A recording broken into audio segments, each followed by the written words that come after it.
Hello, Hello, everyone. everyone. Thank you, folks, for joining us. It is 3 here in Truro, and you have Michelle and Sam, the gals behind Local Love Truro. Hi, everyone. And we are pretty excited to start our new initiative. As true procrastinators, we have been talking about doing something like this for a while, particularly amidst this pandemic where we were kind of trying to find interesting ways to connect with folks.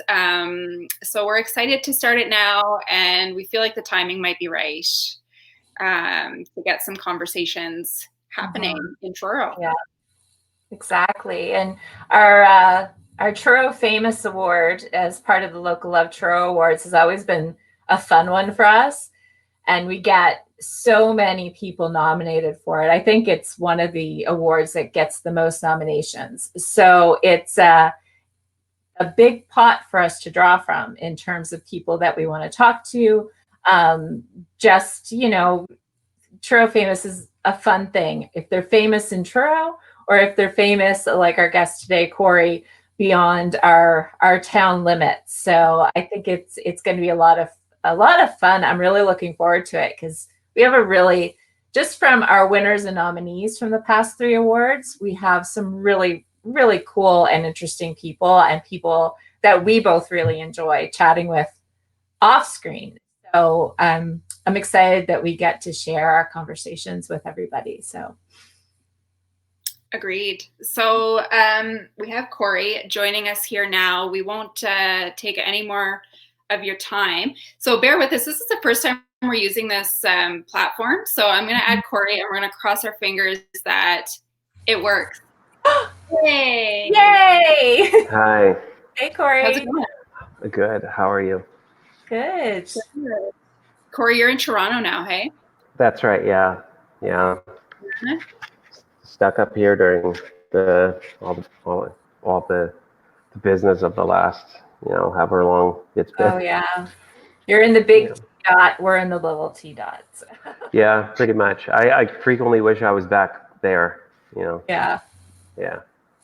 because it I must bet. be. Yeah, and it's so different too. Just looking at how Ontario has handled all of the pandemic stuff versus how it's been in Nova Scotia. You know, Yeah. Yeah. when you're in a Yeah. For sure. city, and when you're in a city like Toronto, it's a heck of a lot different than being in a town, for sure. Yeah. That's for sure. That's for sure. Yeah. I mean, you could still. There was a lot of access to things here, but at the same time, it was. Like for a while I was pretty impressed. It was a ghost town here for sure for Yeah. quite a bit. And then there's you never know how things are, or you hear the person down the street or a few people down the street get diagnosed, or there was lots. Yeah. Anyway, Yeah. that's about the COVID thing though. Yeah, I don't mean to say thing. I'm just sort of like everything's like you know. Yeah. Everything is. 2020 is the Everything's weirdest, amplified. craziest year ever. Yeah, Yeah. it's hot for sure. Yeah. So, Cory, the last time we saw you was at our screening, I guess it was just over a year ago, of Black Wow. Cop at the Marigold Center. Was it, or like, it wasn't 2 years ago? No. No, February of last year. yeah, I think it was last February. Yeah, Right. I'm pretty sure. Or yeah, it was. It's all 2020 has been 10 years long, so we're not quite sure what's happening. Pretty much. Yeah. I don't know if my color's going in and out. I'm sorry if it is. It's Oh, you're good. okay, cool. I'm actually Yeah, loving the window. I would love to have that view. I'm wondering what's on the other side, but you don't have to show us. it's okay. It's a big new building that was put up in the last couple of years. This is actually an area I used to work in when I was up here, like in the late 90s and mid 2000s and late 2000s. It was the studio district of Toronto. It's Mhm. just above Queen Street in the East End, and now it's all those warehouses are now turned into places to live, and around them are the new sort of want to look like warehouses, but not quite warehouses. Mhm. Lofts, I guess. I'm actually in one of the factory lofts now. That's where I live. Oh, cool. Great. So obviously we want to chat with you about everything that's kind of happening right now. Of course, yeah. You kind of mentioned already that there's so much craziness, for lack of a better word, that's happening.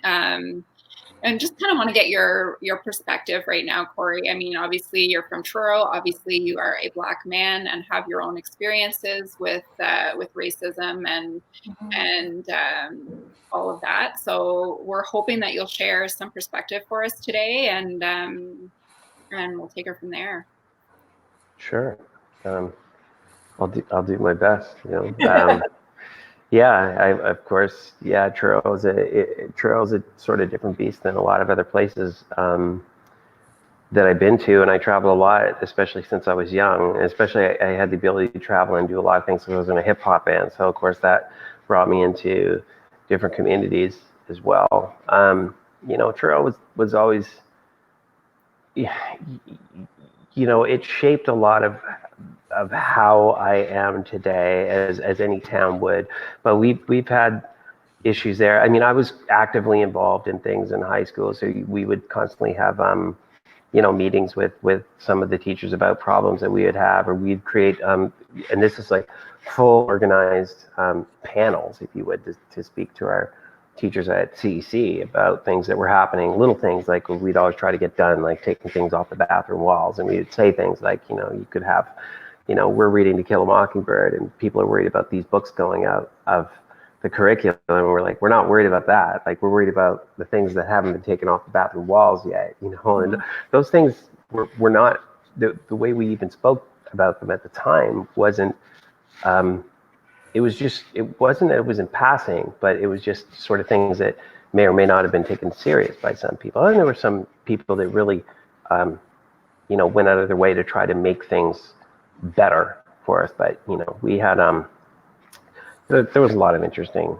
things and a lot of interesting tensions between all of our groups in high school and whatnot. But, growing up later, especially in the last few years, like things have actually, I think obviously with the advancement of social media, with that, as much as it opens up the positive things, a lot of negative things start to resurface as well. A lot of things start to swirl back in. So what happens is things become readily accessible and attitudes and opinions become more into the open. And that's where we are today, obviously. And this breaking point that we're at, which, we've been calling a breaking point forever, it's surprising, it's not surprising, and even today you find, it's difficult to say. We always say that we feel collective mourning when you hear about an injustice or a collective pain.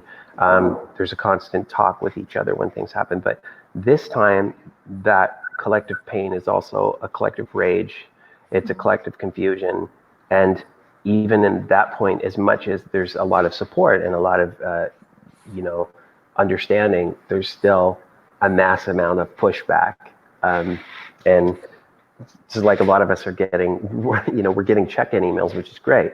But at the same time, for every one of those, there's 2 or 3, especially on my stuff, I'm a public figure. So I'm getting, upwards to 20, 30, completely vicious direct messages on social media a day. And it's kind of like one of the things you go, you expect it. That's sad that you expect it, but I don't know if that puts any. Well, I have to say, when you say social media, Cory, I follow you on Twitter, and you handle yourself with a lot of grace on Twitter.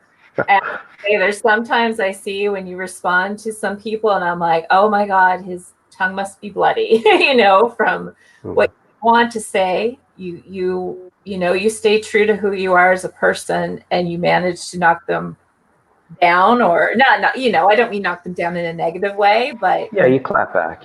Yes, clap back, perfect.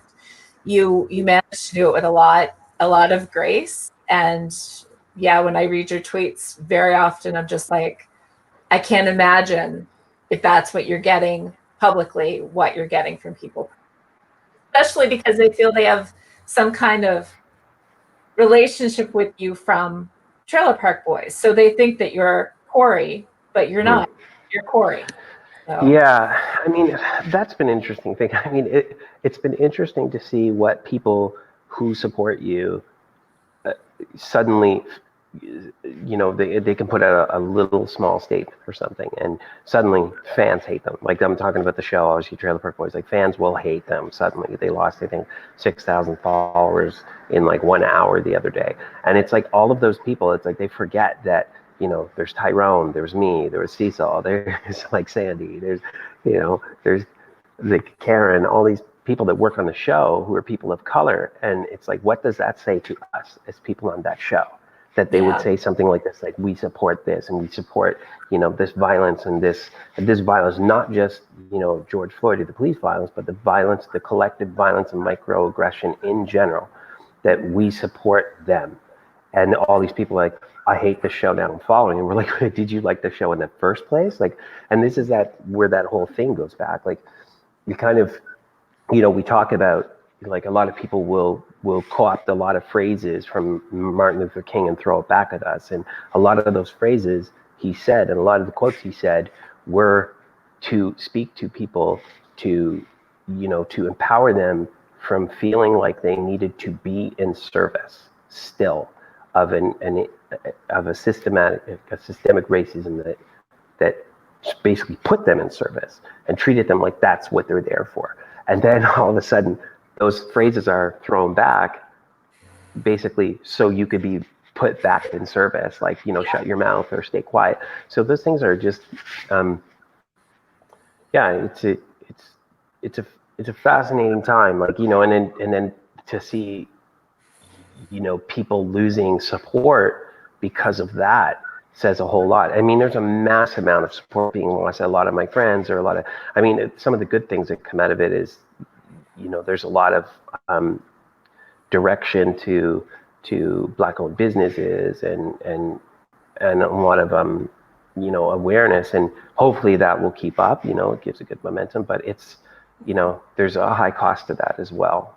And the high cost of that is that, you're constantly seeing things like, Walmart suddenly decides they don't want to sell guns in the States anymore. That's because Black people are like, yeah, we're about to arm ourselves. And they're like, guns done. And it's yeah. Or you see, like, the little things, like it's the microaggressions that are apparent every day that everyone is so tired of. Mm-hmm. And it's what the young people grow up to understand, and it's what the young people grow up to get affected by. And there's people even super close to me who are like, well, it's not like that. Like, they'll tell me what it's like, or they'll tell me there is no racism, or they'll tell me this isn't what it's like, or they'll give reasons, and I'll be like, you're actually just not listening to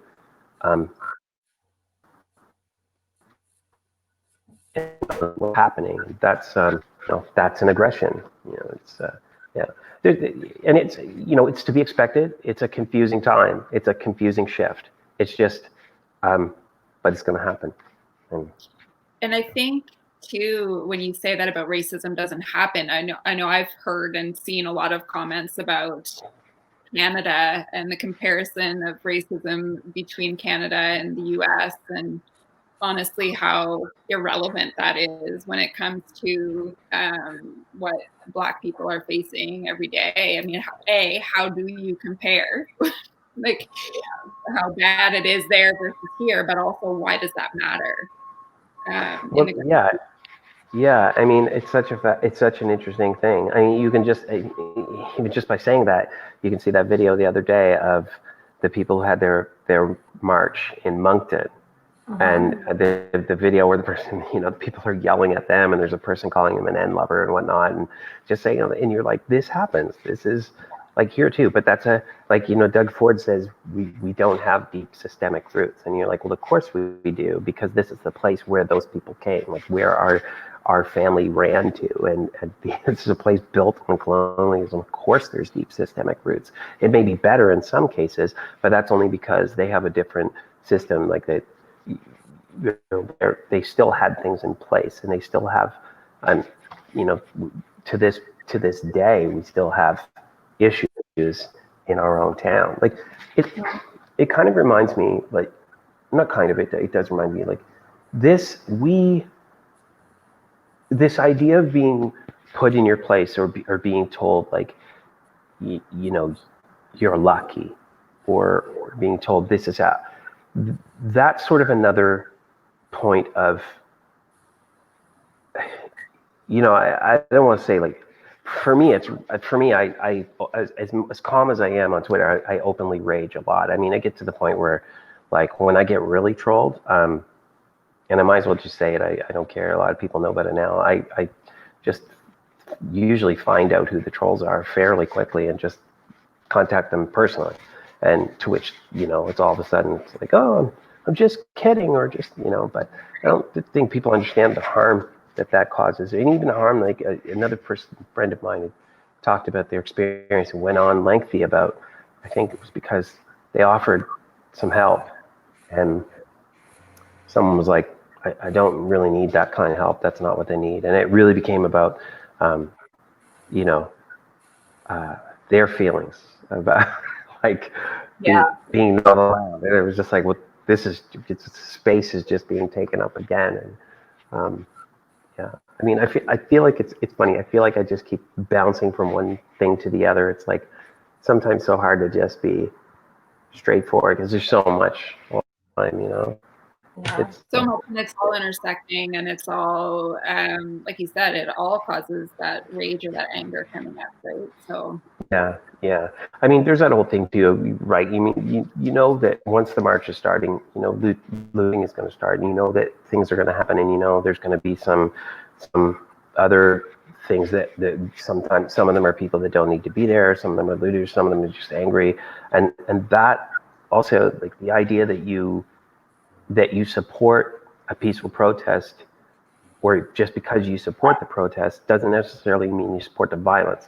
And as soon as that starts, everyone automatically says you support violence, you support businesses, or everyone says, you know, are you burning black businesses and whatnot? And I'm like, well, most of those businesses anyway, people wouldn't care about. And some of those businesses have people that those same people are standing up for it, are telling them to go back to another country. So it's kind of fascinating to me as well that you have people who are good citizens or patriots who are armed, who decide, you know, they're going to protect some of these stores.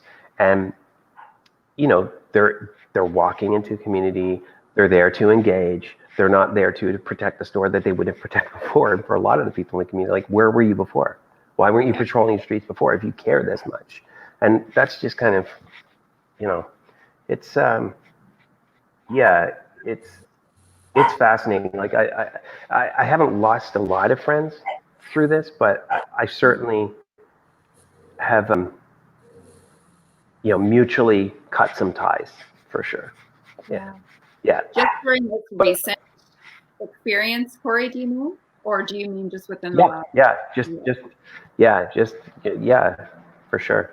Why do you think this? I'm curious because you mentioned about a breaking point, and you said that, you know, that's been going on for a long time. But for people like me, white privileged people like me, it feels like to me that this is a breaking point, kind of for the first time.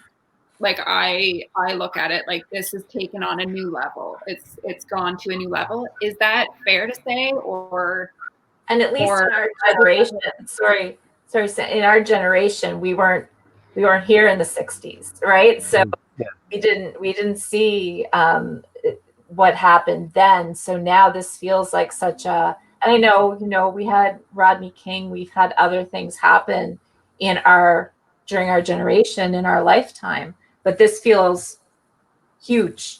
Like, it's this moment of people who are so done with it that it's just coming out in it hurts my heart to see how much anger. I feel it. I understand it completely, but if it does, like Sam said, it feels like a turning point. I think it's a turning point. A lot of the reason why I would say it's a turning point isn't just because people have had enough or things are, but it's also sorry, there's a cat gonna walk through here because I'm watching a cat. My dog has been up and down barking, so the cat's good.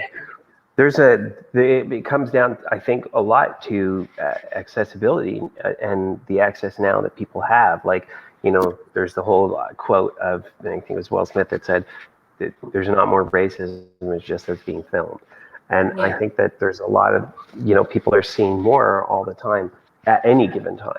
And I think that access and that social media that, we're celebrating connects people is also connecting people all at once to a lot of these issues. And I think, the world's mad, we're mad. And I think the movements are larger because of that access. Instead of, you have a trickle down with Rodney King when things take place in the city, and you have select news organizations showing the parts that they choose to shoot, to choose, and the clips that they choose to have. But now everyone has access. Like, everyone is a witness, and everyone is a reporter, and everyone is a journalist, and they're all putting things out there. So we're constantly seeing that all at once at the same time in real time.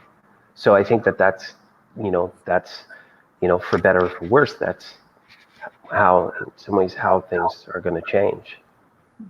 So, yeah.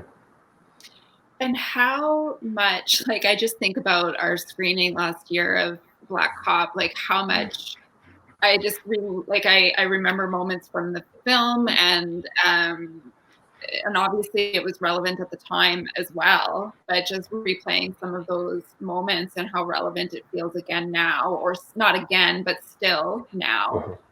How do you feel about, I think it's such a great thing that you're making relevant films like that people can draw inspiration from and understand the world a little bit better.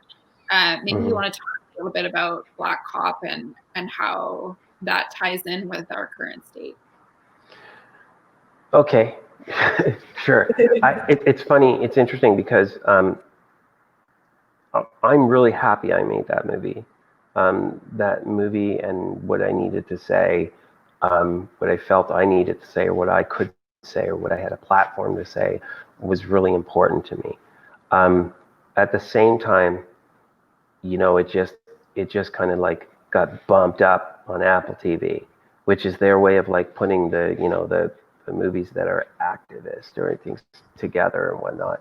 And it's as much as I'm happy about the movie, there's also I'm sad that it's relevant still, and that it was relevant. Like it was, the movie was conceived around 2014, and then it came out 2017, and it was looked at as relevant, and then it's all of a sudden this thing again, and it's so I guess it's, and the idea of reversing roles in order to better show perspective. I guess, yeah, I mean, this is for me to think about, because I said I'm really happy that I made that movie, and I want, the work I do make, it's important that, I create something that I feel like I've said something with, but it's, I won't promote it now. Like, I mean, not here we're talking about, but I won't, like, I haven't actively like pushed it on social media or anything like that. Like, I'm just like, it's just kind of like, I actually just want to like burn it, but it's, but at the same time, like, relevant anymore. Oh, that makes total sense. Sorry? I said, because you wish it wasn't relevant anymore. Yeah, like I'm really thankful there are people discovering it again, and I'm thankful that there are people looking at it again. And any way we can get, I mean, that movie is about exactly what's going on now too, not just the violence, but also the voices that are saying, well, just the fact that everything is constantly justified. Like, even now they're like, let's dig and dig and dig and dig until we find a criminal rap sheet of this person, and let's put that out there first and say he wasn't a good person. And you're like, that doesn't matter. He was murdered in cold blood. And, they also tried to create a pre-existing thing, a condition, in order to justify this. And people, like, that idea that happens on social media and that happens in the movie, there's something that was absurd about it when the movie comes out, and it's hard to watch for sure when you're justifying the assault and abuse of a white person, and you're using that argument against it, but it's also like that movie is also about the duality that someone who is trying to serve their community in an institution that historically has not really helped that community is feeling as well. And I guess it's challenging because you're also seeing those people, like you're seeing Black officers now being used as martyrs, and put up high by people that if they didn't have that badge on, or they didn't have that head on, would have been, they shouldn't have been at the ride anyway, or they shouldn't have been doing anything anyway. So it's like the whole thing.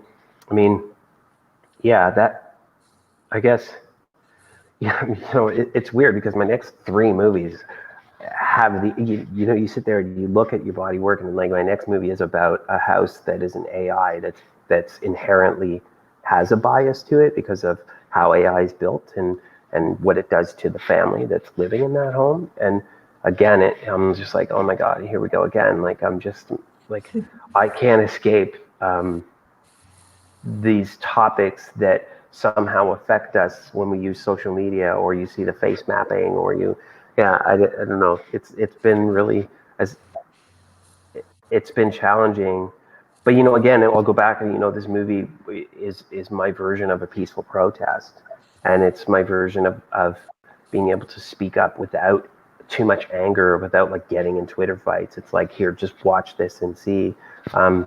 But yeah, it's like, um, I mean, to that point, uh, if you go to the IMDb page, you'll just see new people just constantly spamming 1 stars and saying it's a racist movie. This would never happen. White privilege is a new term. Like, police violence is a lie. Like, they come with the stat of 59% of white people are killed by police, and this percent of Black people are killed by police. And you're like, yeah, but 79% of the total population, like 12% of the total. There's just a whole. Yeah. I'll tell you the other thing. Actually, I will say this. Like, one of the things that always gets kind of thrown back, then if it wasn't the looting last week before the rally started, it was Chicago or Black on Black violence, which is another thing people like to discuss and talk about. And well, they don't like to discuss it with us. They like to discuss it at us. But a lot of times people will use those commentaries without actually understanding or knowing what happens in places like Chicago, like knowing how the guns get there, or knowing what the situation is in the neighborhood or the area, or knowing that the Black businesses they now say they're supporting are actually being held back or have a higher rate of taxing, just or receive support. So they don't understand about the amount of grassroots organizations and community meetings, and amount of times that a lot of the communities have gone to City Hall to try to get funding for organizations that help prevent this thing, and they don't understand that the good work that people are doing. They just say, go fix your own community, which is another thing. It's like, well, again, you just leave it to us, but then you tell us to stop. It's kind of it's like you're only visible when they always say they always say things like Black Lives Matter when it's a cop killing someone, but at the same time it's like you always feel like there is no visibility, and it's pretty futile when you say, hey, can you donate money to this, or let's look at what this community organization is doing, or let's go fund me this. And there's no support there. And that's from a lot of the organizations that put out their statements these days. There's a lot of people being triggered by that because they felt an injustice or something from that particular organization as well. So it's kind of like, and a statement is good, but there's people now trying to take accountability and say we have to move forward, or we have to do things. A lot of times, a lot of the organizations, some of them that are making these statements are already making steps, and the ones that are really like just slamming it out there are ones that are still, they've still got a board of directors that just has no diversity on it, or they're not, the hiring practices are horrible, and yeah. Wow. I don't know if any of that was clear. I feel like I'm just like, anyway. No, it was interesting today's Thursday, Tuesday, with the number of corporations and especially the sports teams that did the Blackout Tuesday. Yeah. You've got the Cleveland Indians doing it and people responding with change your name, change your logo. And is it the 49ers that Colin was on and they did it? Yeah. And the NFL in general. Yeah. A player, Neil, and you killed his career. But let's support. It's just there's a lot of corporate bullshit going on, but that was especially as in social media and in marketing and watching that kind of happen in real time on Tuesday and seeing the backlash against certain people and the support for the organizations that actually said here we're giving money, we're supporting the community beyond just a black box type of thing. So that was an interesting day from a social media point of view for sure. Yeah, I think it was so important as well because again, these are the things that they expose a lot. The people that are mad when someone says like change your name and the people are yelling at people who are actually affected by that name in the first place, saying, look, we don't feel this is good right now. Why don't you, kind of still stings a bit. And people are like, oh, shut up. It's not racist. And then all of a sudden the people are like, oh, fuck your stupid black, oops, pardon me. They're like, mess with your stupid black box. And then actually get after the people who are like, change your name again. There is some fascinating things that have happened this week. Like I've had a few followers and not more than a few actually send me messages as well that were like, I rarely agree with what you say, but I'm really been trying to understand. And I think they saw a lot. I think that, seeing that death really affected them and seeing how quickly and how a whole community can say, hey, guess what? They're going to make a pre-existing condition and then boom, it comes out. I think that was interesting that there were people that have, and then, I'll actually see them digging and looking and reading and asking questions and then like it's a start to them. And I mean, there are people my age, some of them, and it's like they've lived that long and have blocked out that, especially it goes back with the knee, like no matter what, there's still going to be people who they will refuse to acknowledge what that statement was about. They'll just say it was the flag. And of course it was because a few influencers said that was what it was. And, and again, an influencer like that, all they have to say is not, we're patriots. All they have to say is racism sucks. And then all those people would just blindly be like, yeah, it does. But, sometimes you need that. I don't know. And at the same time, I'm not sure I want it because you understand it's just pandering it's just trying to get the playing field to keep your power. Anyway, that's a whole other story. Well, social media is a whole beast on its own. I mean, it's definitely a love-hate relationship most days with social media. But how do you manage it? Like, how do you manage those comments? I mean, obviously you said there's some positive things that have come out too and positive messages you've received. But when you do have to kind of delve through all of those negative comments and opinions that are neither here nor there. Yeah. Okay. That's a really good question because there's an element of social media can really hurt our health. It can really hurt our mind. It can hurt our hearts and it can hurt our souls because there's such an onslaught of negative things on the internet.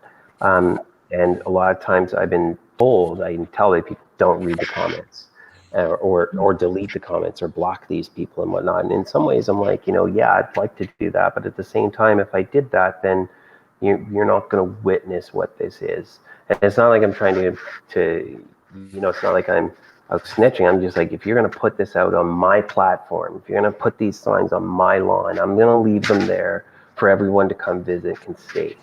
And in a way that's kind of, brutal, but at the same time, it's like, eventually they're going to have to see it too. themselves. It's hard. Like there's a couple of times when I'll just, I haven't been Facebooking too much and things like that. Twitter I'm on a lot.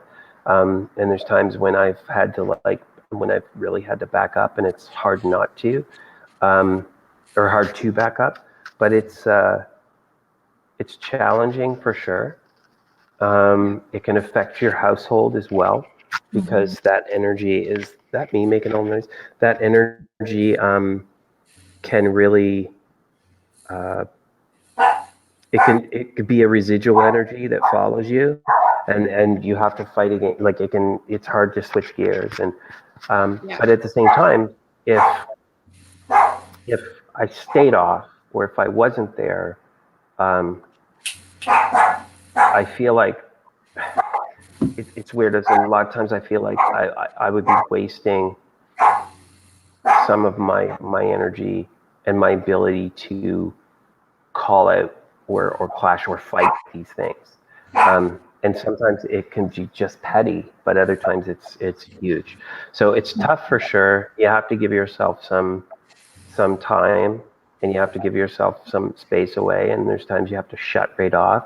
But when you're, especially right now at these last couple weeks with Ahmad and actually even before Brown Taylor, it's just, that's what you wake up to as well. You wake up to, and it's like going to work. It's like, it is your work. It's like, this is what's happening. This is how we counter it. This is what we do against it. This is who we support. It's like, it's challenging, but at the same time, what's a month or two of your life? You can spend hours and hours on this platform, but those hours and hours ultimately are a very small part of your life that platform even existed. So I think I've seen myself the difference on Twitter in the past probably week. I follow a lot of local in terms of Nova Scotia, not a lot of, well, as many people in Truro as I can, but mostly Halifax. And my feed is 90% what's going on right now. It almost feels weird because I don't get too, I get opinionated, just not politically opinionated or anything like that. I will, call out the orange tyrant to our south occasionally for what it's worth. But, when you feel like tweeting something about the weather seems pointless because so much important information is there, it was all pointless. But, now it's like important information, somebody talking about their dog, me. That kind of thing. So it feels like everybody's kind of joining together to try and get information out to people. I mean, it's a movement. There's a movement right now, and it's not BLM movement. It's just an overall movement that's happening. And some people will say, oh, it's Antifa, or some people say, oh, it's radical left, and some people say, oh, it's conservatives trying to take it. So, and the main thing is it's a movement, and people have had enough. And I think that it's and even the people who don't realize they had enough as well are coming in. And I think that's important. And there is going to be, with every movement becomes there's a fashion involved, or there's a trend involved, and that's happening as well. That's going to happening, and those trends are going to disappear, and but at the same time the movement itself will continue happening, hopefully, and things will change. I mean, there's some pretty extreme things on some people's standards that's happening right now. And I think people are, when they hear things like defund the police, it's like an absolutely absurd thing for them to hear. But at the same time, for a lot of people, defunding the police means tearing down that institution and rebuilding it from scratch to something that is actually what it's supposed to be.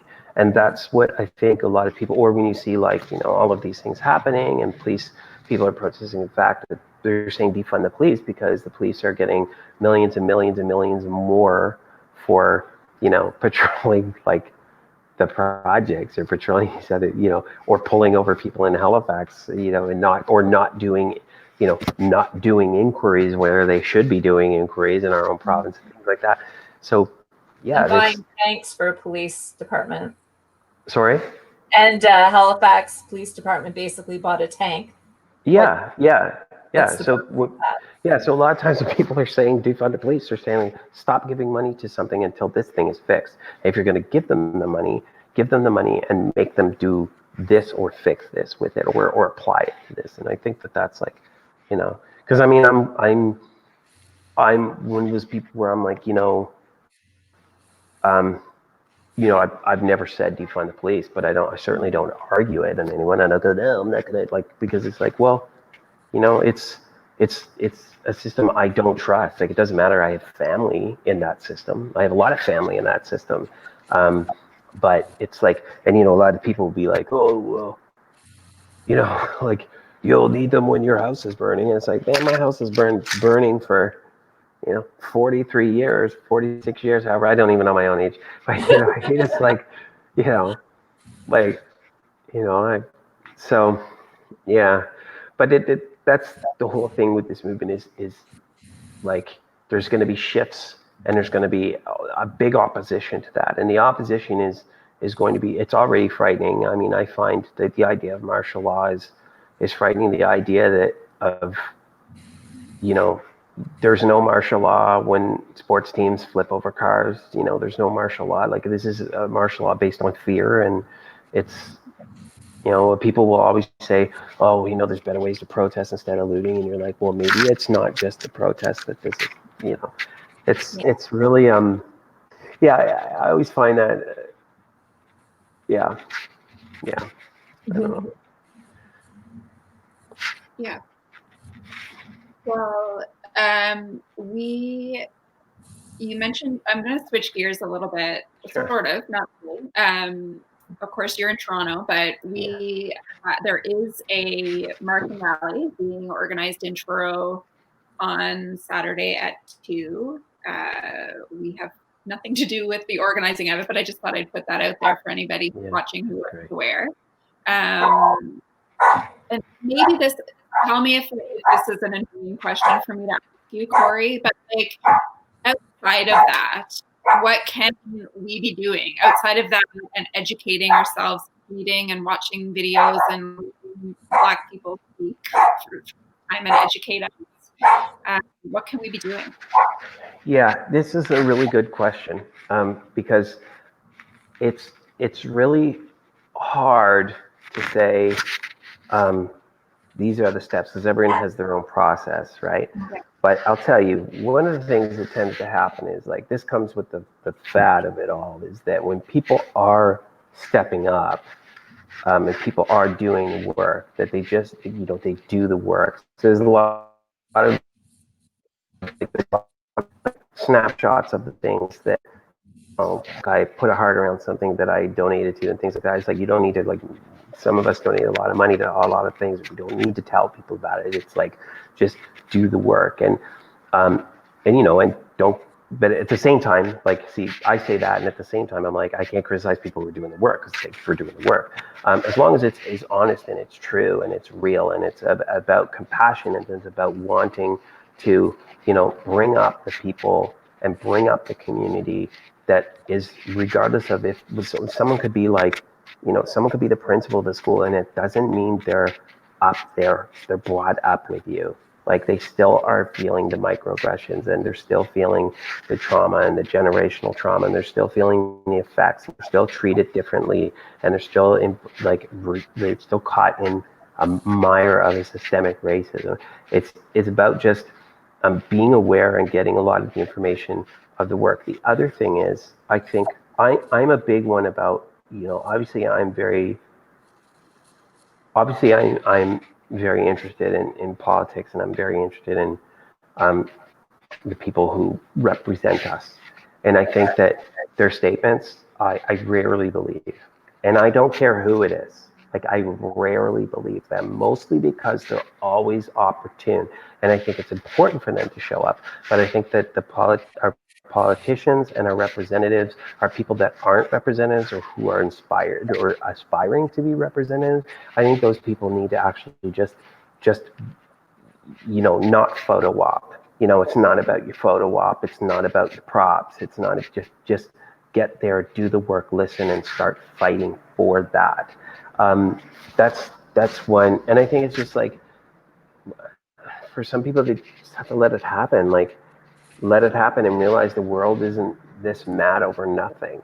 Like, it's that, yeah. I mean, there's so much, like there's so many little things. A lot of it for me comes down to, like, if someone in Truro tells you, man, like, I've been treated with racism in this organization, like, don't swell them out. Don't like, it's true. Like, most of the times it's true.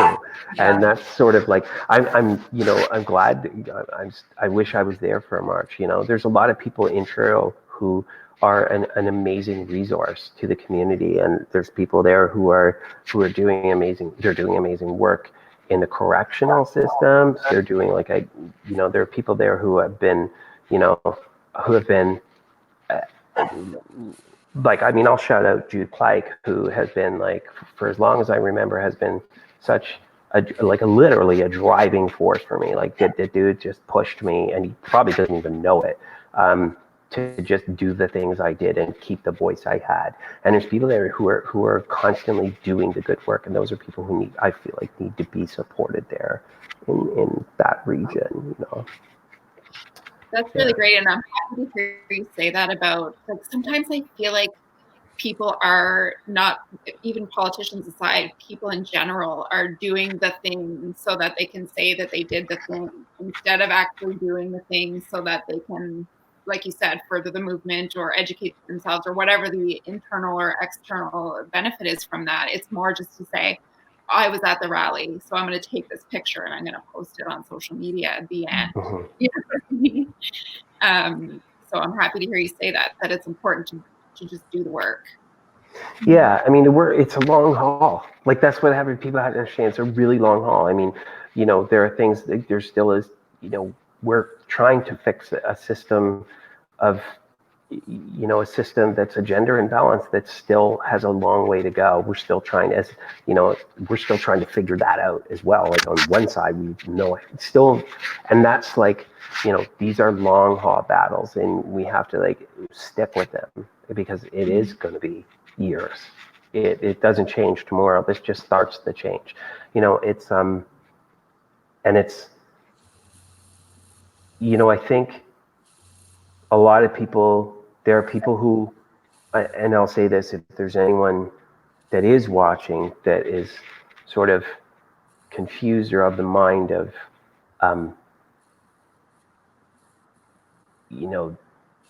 this is not the way, just remember that the looting, or the byproduct of a lot of chaos that's happening is like 4 to 5 days of 400 years.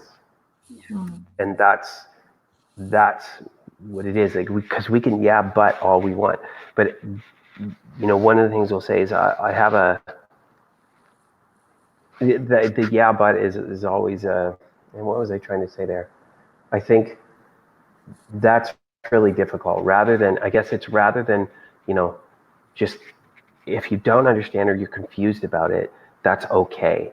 But don't let that confusion like push away, like, someone who's getting hurt. Because that's the big thing. I always make a joke about saying that. I always made a joke about saying that if our whole community started saying all lives matter, by end of day, there would be a new slogan to go against that. You know what I'm saying? And it's like, and that's the thing, is that people sometimes don't understand that even though all lives matter thing, it's not that all lives, like, we can say it over and over, it's not that of course all lives matter, but it's just that was even brought up because as a counter to Black Lives Matter, which is saying this, we matter here, like, no one's standing up for this. And so it's I mean, I could go on all day, I guess, but as you said, I sit there on my social media, I'll post a shirt like this and lose 20 followers or have people argue it. Like, I've literally wore a shirt that said racism isn't cute on my Instagram, and it must be like 1,000 comments fighting over the shirt. And I'm like, why are we even fighting over that? like what's why is there an argument? Like, you know what I'm saying, man? It's like, anyway. Yeah. So I guess for everybody who's listening, like, just I know it's hard to be open mind. It's hard to keep an open mind when you're fearful of something or things are happening, and all of a sudden. But this is how people were before, and those people who if you go back to the '60s and you go back to the people who had to deal in the South with, all of a sudden having a restaurant and then all of a sudden being told they had to sit by someone, a person of color. Like a lot of that came from them just being afraid of change and afraid to go, look, this is not what I grew up with. This is not what I knew. And suddenly you're asking me to do something I've never done before. And it's like that's a system that's instilled that into them. But it's like they just have to understand and accept that. And it's also, allow that shift to happen. It's like baby steps if you have to, but you have to, Yes. Oh, I like that. I feel like that's a really good line to end it on. That's good. Did you plan that? No, I'm just kidding. No. Can I just ask a quick plug question? You said you were working on a new film. I don't have a clue what's happening in the film world right now with COVID-19, but is there something to plug for you coming up?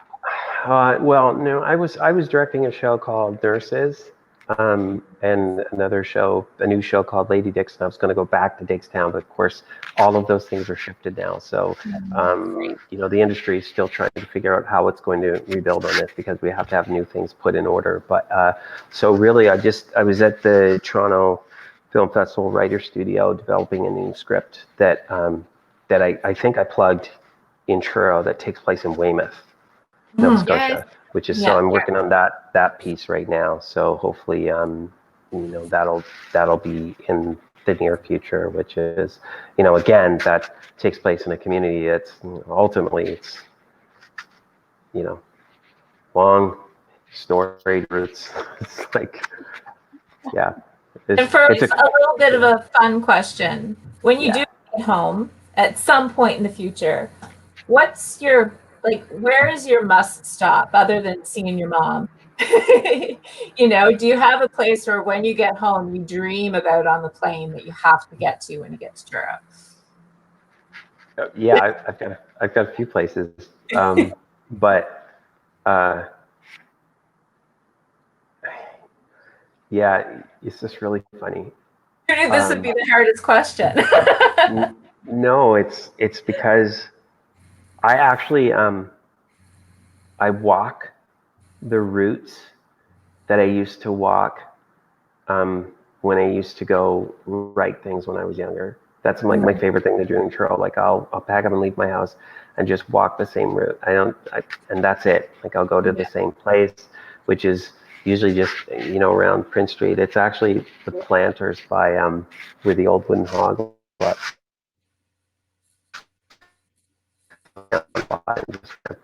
Right. So I walk that route all the time, and I really always look forward to it. It's kind of a weird thing because normally be like, yeah, it's like Victoria Park or hit the soccer field and kick a ball, but no, it's just doing that walk. It's because when I do that walk, a lot of things flood back to me, and it's it's really nice. That's awesome. Very cool. Well, Cory, we're so happy that you were able to join us. Thank you so much. Yeah, and good luck with your next projects. And everybody follow Cory on Twitter if you don't already. Warning, warning. Sometimes I repost a lot of stuff and you'll see a lot of fights. But yeah, thanks. Awesome. All right, thank you. We're gonna end the program. Okay, ciao. Thanks.